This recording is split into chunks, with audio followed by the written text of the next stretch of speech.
안녕하세요. 건강튜브의 MC 김혜민입니다.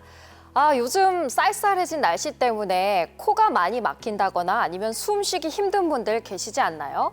그런데 이게 몇 달이고 몇 년이고 계속된다면 단순한 비염이나 감기가 아니라 만성 코막힘일 가능성이 높다고 합니다.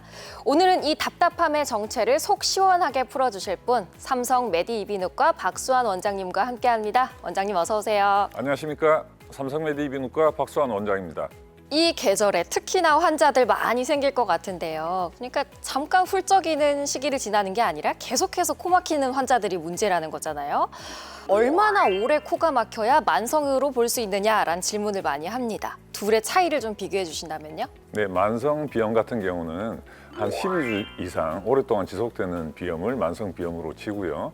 보통 환자분들께서 감기에 걸려서 3에서 4주 미만으로 이렇게 코가 막혔다가 약을 먹고 좋아지는 그런 경우는 단순 짧은 그런 비염으로 그렇게 보시면 될 것 같습니다.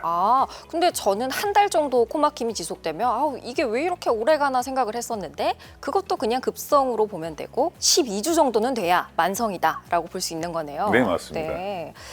12주 이상이면 생각보다 긴 기간인데 원인도 증상도 참 다양할 것 같습니다. 오늘 이 만성 코막힘에 대해서 본격적으로 한번 파헤쳐 보고요. 어떻게 하면 해결할 수 있는지 원장님과 알아보겠습니다. 여러분의 건강한 호흡을 책임지는 건강 튜브. 자, 원장님, 저는 가장 궁금한 게요. 코는 왜 이렇게 자주 막히는가, 그리고 오래 막히는가입니다. 그 원인부터 좀 짚어주신다면요. 만성 코막힘의 원인은 아주 다양한 원인들이 있는데 보통 비우성 비염이라든지 아니면 비중격 망곡증이라든지 아니면 축농증이라든지 그리고 코 안에 있는 물혹들 다양한 그런 물리적인 원인에 의한 코막힘이 많습니다. 그 말씀하신 질환들이 다 다른 부위라든가 아니면 다른 원인에 의해서 발생하는 질환인 거죠? 네, 맞습니다. 네. 그러면요, 이런 원인으로 막히는 건 기본이고 코만 아픈 게 아니라 머리까지 아프다는 분들이 많습니다. 두통으로 호소하시는 분들 많은데 저는 눈도 아프더라고요. 네, 이런 증상들, 어떤 대표적인 증상들이 있을까요? 먼저 코가 막히면은 입으로 숨을 쉬게 되거든요. 이 구호흡이라고 그러죠. 그렇게 되면은 먼저 두통이 올 수가 있고 입이 마르면은 또 입 안쪽에 세균 번식이 오면서 목 감기라든지 그런 이런 이제 호흡기 계통의 그런 질환들이 자주 발생을 할 수가 있고 또 코가 막히기 때문에 수면 장애, 잠을 잘 못 자고 코골이나 수면 무호흡증 같은 것들도 발생할 수가 있고 그리고 코가 막히는 거에 의해서 합병증으로 얼굴 전체에 이렇게 그런 고름이 차는 축농증이 발생할 수가 있어요. 그리고 또 그 성장기에 있는 그런 학생들, 어린 아이들 같은 경우는 입으로 숨을 쉬게 되면은 이런 아간면 발달 장애라든지 부종교합 같은 것들 다양한 그런 합병증도 같이 발생할 수가 있습니다. 단순히 숨쉬기 불편한 부분뿐만이 아니라 방치하게 된다면 얼굴까지도 변형이 될 수 있다는 건가요? 네, 맞습니다. 정말 조심해야 되겠네요. 이렇게 코 하나 막혔을 뿐인데 사실 삶의 질이 많이 떨어집니다. 공부하는 친구들은 공부도 잘 안 된다 하고 일하는 분들도 업무에 집중을 잘 못한다라는 증상까지 호소하기도 하는데요. 다른 몸의 변화들도 있을까요? 얼굴 안쪽이나 얼굴 전체에 고름이 가득 차 있으면은 그런 염증이 엄청나게 몸에 안 좋은 작용들을 하거든요. 그렇게 되면은 이제 아토피성 피부염이라든지 아니면 뭐 소화기관의 만성 염증이라든지 그리고 뭐 피부 건조라든지 뭐 여러 가지 다양한 질병들을 같이 동반을 하게 될 수가 있습니다. 그러니까 이 염증들도 결국엔 세균이다 보니까 퍼져서 다른 부위에도 영향을 줄 수가 있다는 거네요. 네네네. 네. 그런데 보통 이제 코의 불편함을 느끼는 시기가 환절기 때 좀 많이 그렇잖아요. 저는 꽃가루 알러지라고 하나요? 꽃가루 알레르기가 좀 있는 것 같아요. 근데 알레르기성 비염과 이 만성 불편함 어떤 차이가 있는 거죠? 알러지성 비염 같은 경우는 불필요하게 과도하게 콧물, 코막힘, 재채기가 남들보다 더 심해서 일상생활에 지장을 줄 수 있는 그러한 질환을 알러지성 비염이라 하는데 쉽게 말해서 과도한 그냥 면역 반응으로 그렇게 간단하게 생각하시면 될 것 같아요. 그래서 알러지성 비염이 계속되면은 이런 만성 비우성 비염이라든지 아니면 축농증이라든지 아니면은 물혹 같은 것들이 계속 발생을 할 수가 있고 외도 뭐 우리가 밖에서 이 진먼지 진드기라든지 아니면 황사라든지 차량에서 배출되는 그런 매연 같은 것들, 여러 다양한 것들이 오랫동안 지속되면서 코 안쪽에 점막의 염증을 일으키게 되면은 이런 만성 코막힘을 일으키는 주 원인이 될 수가 있습니다. 그러니까 알레르기성 인자를 가지고 있지 않더라도 만성 코막힘은 발생할 수 있고 네. 알레르기를 방치하면 이게 또 만성 코막힘이 되기도 하고 네네. 굉장히 복잡한데요. 그렇죠. 네. 네네. 그리고요, 또 코막힘이 오면 가장 불편할 때가 누워서 잘 때입니다. 누워서 좀 네네. 이제 쉬어야 되는데 네네. 코도 막히고 여기저기 머리도 아프고 불편하고 원래 이런 건가요? 맞습니다. 이게 누웠을 때 힘들다. 그렇게 하시는 환자분들이 되게 많이 네. 오세요. 그 이유가 뭐냐면은 호르몬 변화 때문에 아침보다 밤에 이런 이 코가 더 점막이 붓는 그런 경향도 좀 있고요. 그리고 만약에 누웠을 때 환자분들이 대부분 코가 막혀서 오신 분들은 오른쪽으로 누우면 오른쪽이 막히고 왼쪽으로 누웠을 때 왼쪽이 막혀요. 그런 말씀 거의 대부분 하시거든요. 근데 그건 이제 코 안쪽에 그런 공기 지나가는 길이 많이 좁아져 있는 상태에서 오른쪽으로 이렇게 누웠을 때 피가 아무래도 오른쪽 좀 쏠리겠죠. 그러면 코 안쪽의 살들이나 점막들이 그쪽으로 충혈이 되면서 이게 막혀버리는 거죠. 그래서 어떤 날은 오른쪽으로 누웠을 때 좀 불편하고 또 다음 날은 또 왼쪽이 더 불편하고 그게 이제 염증이 좀 이렇게 왔다 갔다 해서 그런 건지. 그게 이제 아주 비강 자체가 공기 지나가는 길이 미리 임계선을 넘어서 많이 좁아져 있다는 그런 뜻으로 해석하시면 될 것 같아요. 네네. 그럼 눕는 자세도 좀 영향이 있을까요? 코가 어쨌든 안쪽이 막혀서 공기 지나가는 길이 없으면은 눕는 자세에 관계없이 다 막힐 수밖에 없는 거죠. 네. 그리고 또 앞서 말씀하셨듯이 호르몬 문제, 이제 밤 되면 네네네. 몸이 좀 네. 처지기도 하고 하니까 더 불편할 수 있겠네요. 자, 이렇게 오랫동안 우리를 괴롭히고 석 달 이상 우리를 힘들게 했다면 이제 치료를 해봐야 되겠습니다. 어떤 과정을 거쳐서 치료를 하게 되죠?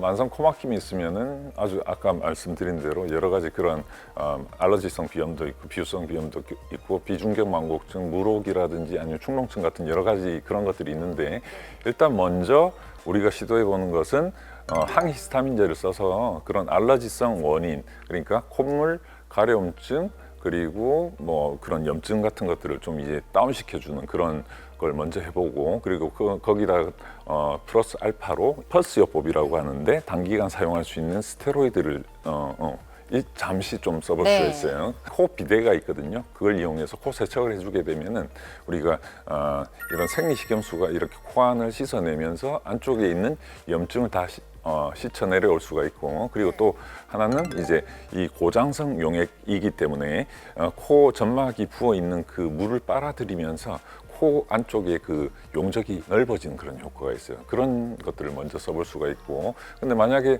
이 볼이 아프고 눈이 아프고 이빨도 아프고 이쪽이 두통이 너무 심해서 눈을 못 뜰 정도로 아프다, 이런 것들이 계속 반복되신 분들이 있거든요. 그런 경우에는 CT를 찍어서 또 더 깊은 곳에 있는 축농증이 있는지 없는지, 아니면 코뼈가 얼마나 휘어 있는지, 아니면 그 비우성 비염 때문에 살이 얼마나 부어 있는지, 그런 것들이 확인하는 절차가 정말로 꼭 필요하다고 보시면 될 것 같아요. 근데 이게 좀 무서워요, 사실. 그렇죠. 그래서 막 네네. 이비인후과 가면 눈물 흘리는 일도 많고 이런데 네네네. 무서워서 좀 참다가 큰일 날 수 있으니까 네네네. 또 치료를 잘 받아야 되겠고, 또 심하면 수술까지도 갈 수 있다라고 그렇죠. 네네. 알려주셨는데 네네네. 수술 과정은 어떻게 되나요? 말만 들어도 무섭거든요. 코를 건드린다는 거. 그렇죠, 그렇죠. 앞에 있는 그런 비우성 비염, 살만 부어서 코가 막힌다고 그러면은 고주파를 이용해 가지고는 아주 간단하게 대략적으로 한 15분 정도 이렇게 넓혀주면서 코 공기 지나가는 그 용적을 충분히 확보를 할 수가 있고요. 살도 부어 있지만 코뼈가 좀 많이 휘어 있다. 코뼈가 휘어 있는 게 이게 물리적으로 아주 심하게 휘어서 막고 있으면 아무리 점막이 줄어들더라도 코뼈 때문에 공기 흐름이 부딪혀서 이제 이렇게 코 막힘이 발생을 하거든요. 그러면은 코뼈를 바로 이렇게 잡아서 공기가 왔다 갔다 잘 할 수 있도록 그렇게 해야 되는데, 그거는 이제 내시경으로 코 안쪽에 약간의 절개를 넣어가지고 다 마취를 한 상태, 아니면 수면 마취나 필요한 경우는 전신 마취, 그런 마취를 한 상태에서 절개를 해서 그런 물리적인 안 좋은 부분들을 제거를 하고 바로 잡아주는 그런 역할을 할 수가 있고. 코가 그렇게 넓은 부위는 아니다 보니까 뭐 꺼내고 절개하고 이런 얘기만 들었을 때 좀 무서운데 안전하게 마취 잘 하고 그렇게 아프지 않게 수술을 하신다고 말씀드려도 되겠죠? 네. 그러면 이렇게 수술을 잘 하고 나서 회복도 중요하잖아요. 이렇게 사후에 관리는 어떻게 하면 좋을까요? 6주 정도 잡으시면 되고 6주 동안 일주일에 한두 번 정도 오셔가지고 안쪽에 진물이 얼마나 심한지 딱지가 얼마나 심한지 그런 것들 또 이제 진물도 제거하고 딱지도 제거하면서 그 완전 치료 종결될 때까지는 숨을 편하게 쉬시면서 잘 지낼 수 있도록 그렇게 만들어 드리고 그리고 한 6주 정도 지나면 거의 아물고 깨끗해지거든요. 그때는 이 치료 종결이 되는 거죠. 먼지가 많거나 아니면은 아주 환경적으로 이렇게 알러지라든지 아니면은 코가 다시 부을 수 있는 염증이 많이 생길 수 있는 그런 환경에서 계신 분들은 수술 후에 이렇게 코 세척을 열심히 해서 그런 염증에 그 소지가 된 그런 부분들을 다 없애주는 것들이 좋고 그리고 코에 뿌린 스프레이 그걸 하루에 한 번 정도 뿌리거든요. 그거 저녁에 잘 때 뿌리는 거 그런 거 잘 하시면은 그런 것들이 재발도 막고 수술 후에 그런 수술의 효과를 계속 오랫동안 가져갈 수 있는 그런 요소가 된다고 보시면 되죠. 원장님들이 이제 병원에서 시원하게 뚫어주셨으니까 그 뒤에 관리는 환자분들이 좀 청결하게 잘 하는 게 좋겠네요. 열심히 하셔야죠. 네, 그렇군요. 네네. 자, 만성 코막힘에 대한 구독자분들의 궁금증을 OX 퀴즈로 풀어보는 시간입니다. 건투 OX 퀴즈. 자, 첫 번째 질문 드릴게요. 코 스프레이는 오래 쓰면 코가 더 막힌다. 하나, 둘, 셋. 오, 오래 쓰면 안 좋군요. 약국에서 그냥 스프레이를 뿌렸는데 처음엔 뻥 뚫렸었는데 이게 점점 갈수록 더 안 좋아졌어요. 그런 것들은 이제 사용하시면 안 돼요.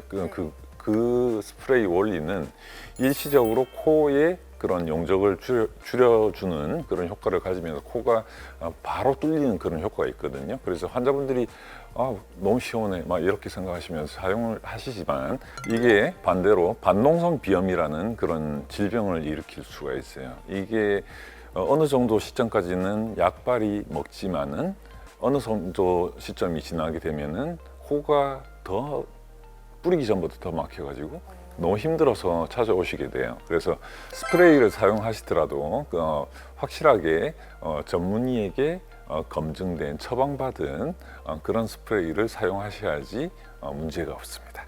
자, 다음 질문 드립니다. 누우면 코가 막히는 건 원래 정상이다? 하나, 둘, 셋. X. 감기가 걸렸을 때는 아무래도 점막이 조금씩 더 부어 있으니까 누우면 코가 막히고 그래서 우리가 약을 먹어서 그 일정 기간 동안을 지나가는 건데 평소에도 계속 그렇게 누웠을 때 코가 막히게 된다면은 이 안쪽이 여러 가지 아까 앞에서 말씀드린 아주 많은 그런 질환들이 있잖아요. 그죠? 그런 것들 때문에 코가 좁아져서 조금 남아있던 그런 공간들이 막혀버린다는 소리거든요. 그래서 이거는 이제 코 안쪽의 구조적인 문제, 코가 많이 막힐 수 있는 그런 상황이기 때문에 누웠을 때 이 코가 막히는 거지 단순히 누웠을 때 코가 막히는 것은 절대 정상이 아닙니다. 자, 다음 질문 드려볼게요. 비중격이 휘어도 숨만 쉬면 괜찮다? 하나, 둘, 셋. 오. 일반 사람들이 한 70%에서 다 휘어 있어요. 그래서 만약에 코가 아무리 휘거나 조금만 휘어 있더라도 환자분께서 코막힘에 대한 인지라든지 아니면 불편감을 느끼지 않는 상태면은 무조건 비중격에 대해서 수술할 필요는 절대 없어요. 예. 다음 질문 드릴게요.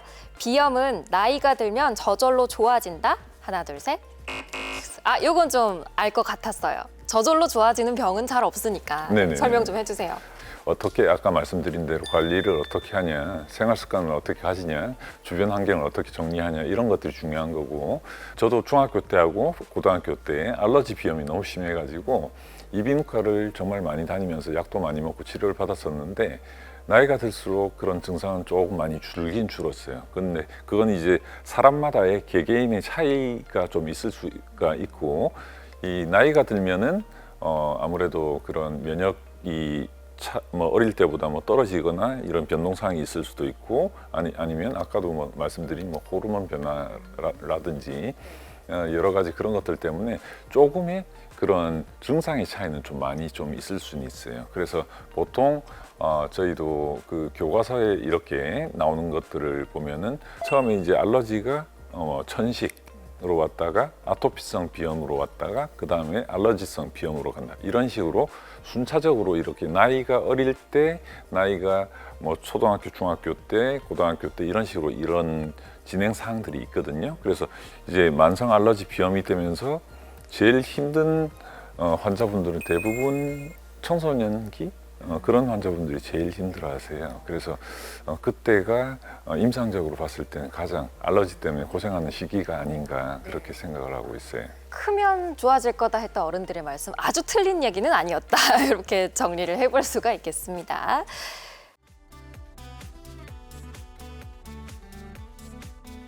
자, 오늘 박수환 원장님과 함께 숨 쉬는 게, 숨을 편안히 쉬는 게 얼마나 중요한지 깨닫는 시간 가져봤습니다. 원장님 마지막으로 구독자분들께 한 말씀 부탁드립니다. 코 막히시는 모든 분들이 참지 마시고 코 안쪽이 왜 막히는지 그 원인을 확실히 파악하셔가지고 해결하시고 아주 시원하고 향기난 그런 인생을 사셨으면 좋을 것 같습니다. 코가 막히면요, 우리 일상도 꽉 막힙니다. 잠도 안 오죠, 밥도 잘 못 먹죠, 집중도 안 되죠. 이 코가 얼마나 중요한지 오늘 느끼셨다면 여러분들 단순 감기라고 생각하지 마시고 석 달 이상 지속되면 무조건 병원으로 가서 검사 한번 꼭 받아보시길 바라겠습니다. 자, 저희는 다음 주에도요, 여러분께 건강한 정보 가지고 돌아오도록 하겠습니다. 여러분의 건강한 호흡을 응원하는 우리는 건강 튜브.